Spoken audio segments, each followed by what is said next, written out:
কেউ কি বাড়িতে আছেন? বাড়িতে কেউ আছেন? হ্যাঁ আছি। কে? হ্যাঁ কি বলুন। বলছি আমি অন্নপূর্ণা যোজনা থেকে এসেছি। ও আচ্ছা আচ্ছা, আসুন আসুন, বসুন। नहीं नहीं नहीं नहीं सारुण के यहाँ कुछ तो गड़बड़ है।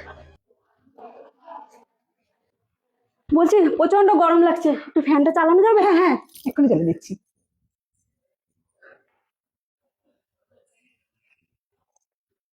বলুন। বলছি আমরা তো এখানে অন্নপূর্ণা যোজনার জন্য এসেছি সার্ভে করতে। তো আপনি কি অন্নপূর্ণার টাকাটা পেয়েছেন? না না, আমি লক্ষ্মী ভান্ডার পেতাম, অন্নপূর্ণা কোনো টাকা পয়সা পাইনি। ওই লক্ষ্মী ভান্ডারটাই তো অন্নপূর্ণা হয়েছে। তো ঠিক আছে ছাড়েন। বলছি কি এই বাড়িটা কার? এই বাড়িটা, এটা আমার না, শ্বশুরের, আমাকে থাকতে দিয়েছে। আচ্ছা এখন আপনার শ্বশুর কোথায়?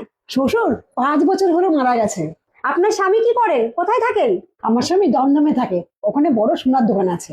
ও আচ্ছা আচ্ছা। আচ্ছা ওনার কি নিজস্ব কোনো বাড়ি আছে? ওখানে কোনো বাড়ি নেই, কিন্তু একটা ফ্ল্যাট আছে, সেটা সে আমার স্বামী, আমার না। ও আপনার ছেলে মেয়ে কজন? আমার ছেলে দুটো, ওরা হোস্টেলে থাকে। বলছি আপনার দুই ছেলে কোন ক্লাসে পড়ে, কলেজে পড়ে? আর হোস্টেল খরচাটা কে দেয়? ছোট ছেলে ফার্স্ট ইয়ার আর বড় ছেলে সেকেন্ড ইয়ার, আর ওদের খরচা তো ওদের বাবাই চালায়, আমার কিছুই নেই। ও আপনার তো কিছুই নেই, তো আপনার খরচাটা কে চালায়? আরে আমার বর মুদিখানার দোকানে টাকা দিয়ে দেয়, ওরা মুদিখানা দিয়ে দেয়, সবজির দোকানে টাকা দিয়ে দেয়, ওরা দিয়ে দেয়, আমার কিচ্ছু নেই। সবই তো বুঝলাম, আপনার সবকিছু থেকেও কিছুই নেই।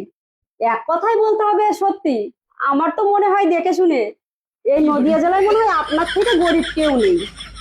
আসছি। বলছি শুনুন না শুনুন না শুনুন না, বলছি আমি টাকাটা পাবো কি, অন্নপূর্ণা যোজনার টাকাটা পাবো তো? অবশ্যই অবশ্যই, আপনি না পেলে কে পাবে? একটু দেখবেন কিন্তু। হ্যাঁ অবশ্যই, আমি তো সবার আগে আপনার নামে সুপারিশ করব। ঠিক আছে ঠিক আছে ঠিক আছে। পাগল ছাগল কোথা থেকে এসছে।